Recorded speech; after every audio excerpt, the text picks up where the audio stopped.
ओतूर धरणाच्या प्रश्नाबाबत सन 2019 पासून सतत पाठपुरावा, मोर्चा, आंदोलने याद्वारे राज्य शासनाचे लक्ष वेधण्याचे काम मार्क्सवादी पक्षाने व आम्ही केले असून आता या धरणाच्या निधी मंजुरीबाबत माजी आमदार दावा दाखवत असून मोर्चा करून प्रश्न सुटतात का असा प्रश्न उलट आम्हाला करत आहेत. मोर्चाचे औषध काय असते हे आजी आमदारांना माहीत नाही. असा मिश्किल टोला कळवण सुरगाणा मतदारसंघाचे माजी आमदार जे.पी. गावित यांनी लगावलाय. कळवण तालुक्यातील आदर्शवत ग्रामपंचायत असलेल्या पाळेखुर्द येथील अष्टभुजा माता मंदिर येथील सभा मंडप व गाव अंतर्गत विविध विकास कामांच्या लोकार्पण सोहळ्याप्रसंगी ते बोलत होते. कार्यक्रमाच्या अध्यक्षस्थानी मराठा विद्याप्रसारक संस्थेचे सरचिटणीस ॲडव्होकेट नितीन ठाकरे, कार्यक्रमाचे प्रमुख उद्घाटक म्हणून दिंडोरी लोकसभा मतदारसंघाचे लोकप्रिय खासदार भास्कर भगरे, मविप्राचे संचालक सदस्य रवींद्र बाबा देवरे हे प्रमुख मान्यवर म्हणून उपस्थित होते. मागील पंचवार्षिकमध्ये रवींद्र बाबा देवरे हे आमच्या सोबत असते तर आम्ही माजी नाही आजी आमदार राहिलो असतो अशी ही जाहीर कबुली जे.पी. गावित यांनी दिली. तसेच खासदार भास्कर भगरे यांना ज्याप्रमाणे जनतेने भरभरून मतदान करून प्रेमाचा वर्षाव केला तसेच प्रेम जनतेने विधानसभा निवडणुकीत दाखवावे अशी विनंती लोकार्पण सोहळ्याप्रसंगी केली आहे. यावेळी व्यासपीठावरून आपले मनोगत व्यक्त करताना मविप्र संचालक सदस्य रवींद्र देवरे यांनी देखील आगामी विधानसभा निवडणुकीत माजी आमदार जे.पी. गावित यांना समर्थ साथ देणार असल्याचे जाहीर केले आहे. यावेळी प्रमुख मान्यवर पाळेखुर्दचे उपसरपंच भरत पाटील, योगेश पगार, जितू पगार, प्रदीप पगार, निलेश शिंदे, संदीप पाटील, राजेंद्र आहेर, प्रकाश पवार, अंबादास जाधव, केदार शिंदे, भाई डीपी, संगीता आहेर, बाजीराव पवार, अंजना पवार, रामा पाटील, बाळासाहेब गांगुर्डे, नामदेव गांगुर्डे, एकनाथ पाटील, अनिल पाटील, जितेंद्र पाटील, विकास पाटील, पोपट पाटील, मनोज पाटील, किरण पाटील आदींसह कळवण तालुक्यातील राष्ट्रवादी शरद पवार गट, शिवसेना, काँग्रेस कमिटी, मार्क्सवादी कम्युनिस्ट पक्षाचे कार्यकर्ते मोठ्या संख्येने उपस्थित होते. त्यांनी पण माझ्यासारखे कोणत्याच नोकरीत पैसे घेत नाही, कोणत्याच कॉन्ट्रॅक्टच्या कामामध्ये कमिशन घेत नाही, असा एक चांगला प्रामाणिक आमदार गेले 7 वर्ष काम करून गेले. परंतु काळाच्या ओघात थोडंसं काही मागच्या वेळेला आमच्याकडनं बी चुका झाल्या. आता त्या चुका सुधारून घेण्याची वेळ तुमच्यावर, माझ्यावर, सगळ्यांवर आली. म्हणून ती सुधारून आपण जे.पी. गावित साहेबांच्या पाठीमागं उभं राहण्याचा मानस करूया, याची मी आई अष्टभुजा देवीच्या समोर सांगतो. व आदरणीय नितीन भाऊ आणि भगरे सरांनी, आणि भगरे सरांच्या बाबतीत आता 2च महिने झाले, परंतु मी माझ्या 85 ते 86 सालापासून राजकारण करतोय. असा खासदार आणि आमदार पाहिला नाही की ज्याने आपण फोन केल्यानंतर, काही कामात असल्यानंतर आपल्याला 10 मिनिटात रिप्लाय दिला, असं माझ्या इथून मागच्या कारकिर्दीत मला कधी आठवलं नाही. त्यांचा फोनला रिप्लाय तर राहणार नाही का, त्यांचा पीए जरी उचलं साहेबांना करायला लावतो, तो विसरून जातो, परत आपल्याला फोन येत नाही. आणि आपण जे काम प्रामाणिक आमदार खासदार कोणत्याही निवडणुकीत प्रामाणिक काम करतो, मी पदरमोड करून काम करतो. प्रत्येक निवडणूक माझा पैसा मोडण्याची इच्छा राहते. त्यावेळेला समोरच्यानी फोन उचलला नाही तर आपल्याला मनाला दुःख होतं. आणि ज्यांना आपण मतदान करायला लावतोय ती लोक आपल्याकडे काही काम घेऊन येतात आणि ती काम करून घेण्याची आपली खरी आपली हे राहते ती. आणि ते काम जर त्या माणसाचं झालं नाही तर तो म्हणतो खासदार आणि आमदार पुढे काय रवी देवरेंद्र कसबा फोन करी बी उचलला नाही. पण बगरे सर ज्या मिनिटात फोन केला त्या मिनिटात फोन उचलणारा खासदार आहे. त्यांचा फोन पीएकडे राहत नाही. त्यांना फोन केला कुठं असतील तर 5-10 मिनिटांनी आपल्याला रिप्लाय येतो. म्हणून मला तरी माझं मन समाधान होईल कामकाजामध्ये असा खासदार आपल्याला लाभलेला आहे. आणि त्या खासदारांकडून आपण भावी काळात फक्त विकासाचे कामं सांगावे. बरेच जण येतात देणगीची पावती दे, देणगीची पावती. त्या गावात गेल्यानंतर त्या माणसाला स्वास्थ्यच लागत नाही. देणग्या द्यायला मी आहे ना 60% पण आमदार खासदारांना कशाला तुम्ही सांगता, तुम्ही माझ्याकडे मच्छादारांनी आम्ही देणगी देऊन देत. ते पण आपल्याला काही मुद्दे उपस्थित करतो. आदरणीय खासदार भगरे सर, आमचे मराठा विद्याप्रसारकचे सरचिटणीस आदरणीय नितीन भाऊ, आदरणीय जे.पी. गावित साहेब, ते आमच्या विनंतीला मान देऊन राहिलेत. त्याबद्दल पुनश्च यांचा आभार मानतो. व तुमच्या शब्दाच्या पुढं आम्ही कधी जाणार नाही. खासदार नितीन भाऊ जे ते गावी एवढं आपल्याला देवीच्या समोर सांगतो. लक्षात आली असेल, आम्ही मोर्चा काढला 2023ला आणि त्या मोर्चामध्ये मागणी केली की आमच्या ह्या नदीवरती अजून काही धरणं बांधली गेली पाहिजेत, म्हणजे सिमेंट काँक्रीटचे बंधारे बांधले गेले पाहिजेत. त्याचबरोबर जामशेत आणि ओतूर ही कित्येक वर्षापासून रेंगाळत पडलेली कामं ही सुरू झाली पाहिजेत आणि त्याप्रमाणे 2023च्या मोर्चाच्या शिष्टमंडळाला मुख्यमंत्र्यांनी चर्चेच्या वेळेस आश्वासन दिलं की दोन्ही कामं आम्ही मंजूर करतोय आणि त्याप्रमाणे त्यांनी विधानसभेमध्ये घोषणा केली. परंतु आता इथले जे लोकप्रतिनिधी आहेत, आमदार साहेब आपले नितीनजी भाऊ पवार, ते म्हणतात की असा मोर्चाने कधीच काही मंजूर होत नाही. आता एक गोष्ट सांगा, त्याच मोर्चामध्ये जेव्हा कांद्याला भाव घसरला त्यावेळेस आपण कांद्याचा भाव सरकारने त्याची शेतकऱ्याची नुकसान भरावी याच्यासाठी 5 रुपये मागणी केली. आपल्या म्हणजे किलो मागे 500 रुपये क्विंटल मागे आपण मागणी केली. सरकारने विचार केला, तिजोरीचा हिशेब केला आणि सरकारने सांगितलं की 500 रुपये एवढे नाही, तर आम्ही 300 रुपये देतोय. आम्ही आग्रह धरला की 300 रुपयापेक्षा काहीतरी वाढवून द्या. हे फार घासाघीस करून त्यांनी 50 रुपये अजून वाढवले आणि तुम्हाला खात्री आहे की ते 350 रुपये ज्या ज्या शेतकऱ्यांनी कांदा मार्केटला दिला होता त्या प्रत्येक शेतकऱ्याच्या अकाउंटमध्ये 350 रुपयाप्रमाणे पैसे जमा झाले. हे तर तुम्ही साक्षीदार आहात की नाही. मग मोर्चाने काहीच होत नाही असे जे नितीन भाऊ पवार म्हणतात, मला वाटतंय की मोर्चाचं त्यांना औषध माहीत नाही. हे सरकार सुद्धा खाली मान घालतंय. मोर्चा कोणाचा? मोर्चा जनतेचा. सरकार कोणासाठी? जनतेसाठी. मग जनता जर एखाद्या प्रश्नावरती ठामपणे उभी राहिली तर त्या जनतेचा प्रश्न सोडवावा लागतोय. ही लोकशाही बहुतेक नितीन भाऊंना माहीत नाही आहे.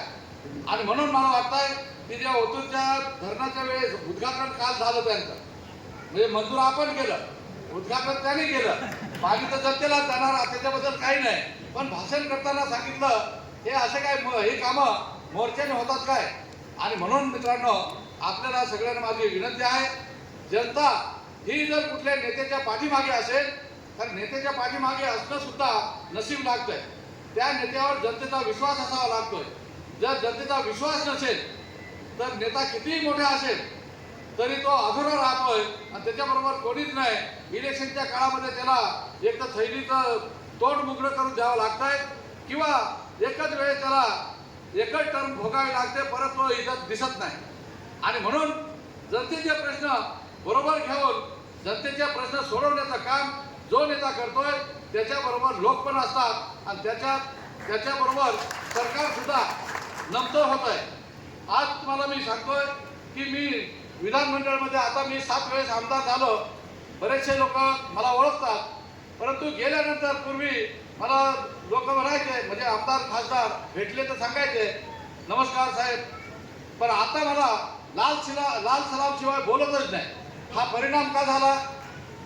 मी भेटलो तर ते म्हणतात लाल सलाम कॉम्रेड. कारण जो काही मोर्चा गेला त्या मोर्चाने मुंबईमध्ये 2019ला जो मुंबईमध्ये मोर्चा घेऊन गेलो होतो त्यावेळेस संबंध मुंबईकरांचं लक्ष त्या मोर्चाने वेधून घेतलं होतं.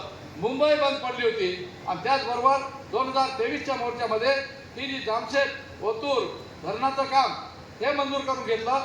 आपण पण पाहिलं असेल त्यावेळेस कलेक्टरचे लोक हे जामशेत आणि ओतूरला पाहण्यासाठी आले होते. त्यांचा संबंध लोकांचे भेटी घेतल्या, हे लोक पण साक्षीदार आहेत त्याला. आणि ही कामं आणि त्याचबरोबर कांद्याचा प्रश्न हे 2023च्या मोर्चामध्ये आपण मंजूर करून घेतले होते. तेव्हा जनता ही आपल्याबरोबर आहे आणि म्हणून आपण सगळ्यांनी जर जनतेचा विचार करून पुन्हा एकदा नीटपणे विचार केला, भगरे सरांना निवडून दिलं, त्याचबरोबर आता इलेक्शन पण आलंय म्हणून माझी विनंती आहे मलाही निवडून द्या. अशा प्रकारची मी हुशार आहे. कळवण म्हणजे एवढं सोपं नाही आहे, मला माहिती आहे. कळवणची मंडळी हुशार आहे सगळे, योग्य ते निर्णय ते योग्य वेळी घेत असतात. त्यामुळं कोणाला कसं मतदान करायचं हे मी तुम्हाला कधी सांगणार नाही. पण खऱ्या अर्थाने प्रामाणिकपणे काम करणाऱ्यांच्या मागे उभं राहिलं पाहिजे आणि लोकशाही ही टिकली पाहिजे हे मात्र नक्की. आज आपण बघतो की देशामध्ये जी काही परिस्थिती आहे की कोणाविरुद्ध काही बोललं केलं की त्याच्याविरुद्ध कारवाई सुरू होते, त्याच्याविरुद्ध चौकशा सुरू होतात. हे जे काही प्रकार आहेत ते बंद झाले पाहिजे. जो प्रामाणिकपणे काम करतो त्याला काम करून दिलं पाहिजे. आणि असं जर झालं नाही तर लोकशाहीची जी काही आपण म्हणतो आपला देश हा लोकशाहीवरती टिकलेला आहे, ते लोकशाहीचा गळा घोटण्यासारखं ते काम होणार आहे. त्यामुळं येत्या निवडणुकांमध्ये सुद्धा तुम्ही योग्य ते निर्णय नक्की घ्याल अशी मला खात्री वाटते. मराठा विद्याप्रसारक संस्थेच्या माध्यमातून शिक्षणाचं काम चांगलं चाललेलं आहे, दवाखान्याचं आपलं काम चांगलं चाललं आहे. या निमित्तानं मी सगळ्यांना आवाहन करेन की आता आम्ही मागाशी रक्तदान शिबिराला गेलो होतो मानूरला. तर आपलं जे काही मेडिकल कॉलेज आहे त्या मेडिकल कॉलेजमध्ये सगळ्या प्रकारच्या सुविधा उपलब्ध आहेत. त्या ठिकाणी तुम्हाला अँजिओप्लास्टी असेल, अँजिओग्राफी असेल, कुठल्याही प्रकारच्या शस्त्रक्रिया या त्या ठिकाणी मोफत केल्या जातात. त्याच्यामध्ये महात्मा फुले जन आरोग्य योजनेचा फायदा आपल्याला त्या ठिकाणी असतो. आणि जे समजा त्या योजनेमध्ये बसत नसतील त्यांना सुद्धा अतिशय माफक दरामध्ये सगळ्या उपचार केले जातात. CT स्कॅन असेल, MRI असेल, हे सगळे उपचार पद्धती ज्याला 10,000 रुपयापर्यंत बाहेर खर्च येतो ते आपल्याकडे 3,000मध्ये केलं जातं. आणि सभासदांना तर सगळ्या उपचार पद्धती या मोफत आहेत. त्यामुळं या सगळ्या सुविधांचा फायदा आपल्या सर्व सभासदांनी त्या ठिकाणी नक्की घ्यावा.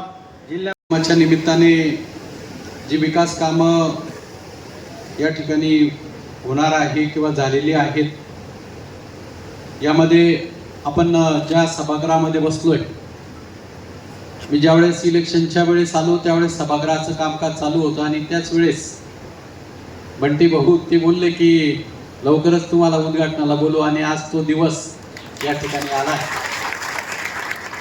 त्याचं लोकार्पण या ठिकाणी होतंय.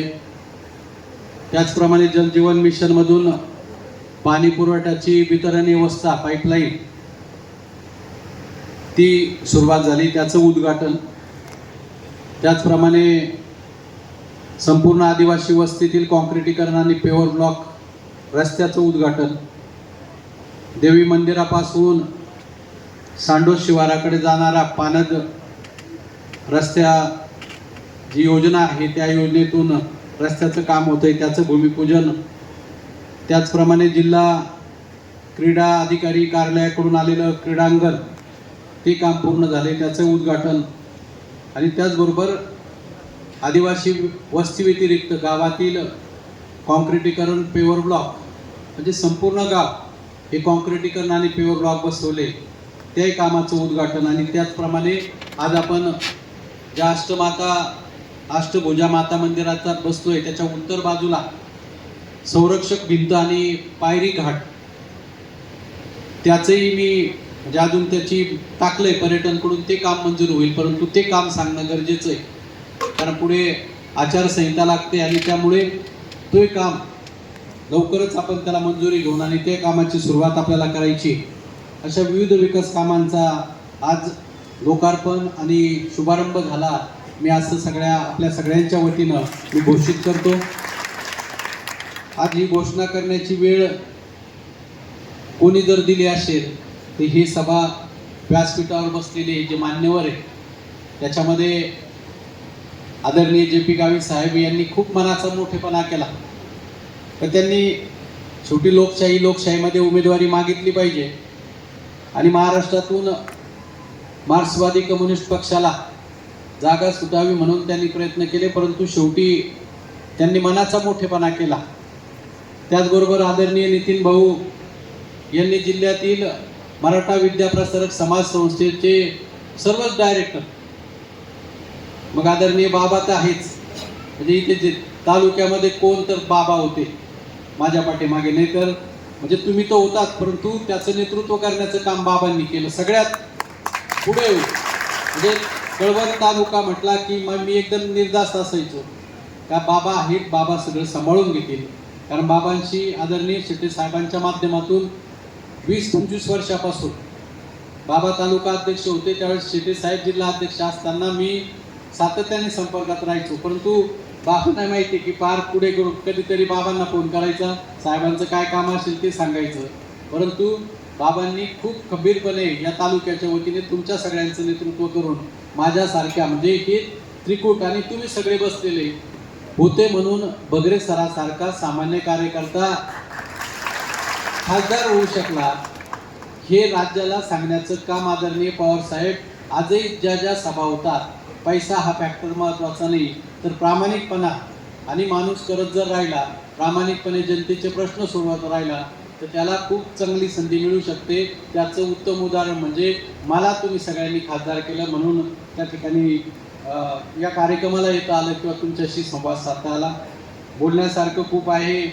उमेदवारी मिळाली, लोकसभेमध्ये जाता आलं आणि ही निवडणूकच मुळात जर बघितली तर शेतकऱ्यांनी हातात घेतलेली होती.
उत्तर महाराष्ट्र न्यूज नेटवर्कसाठी कॅमेरामन खुशाल देवरेसह चेतन हिरे, कळवण.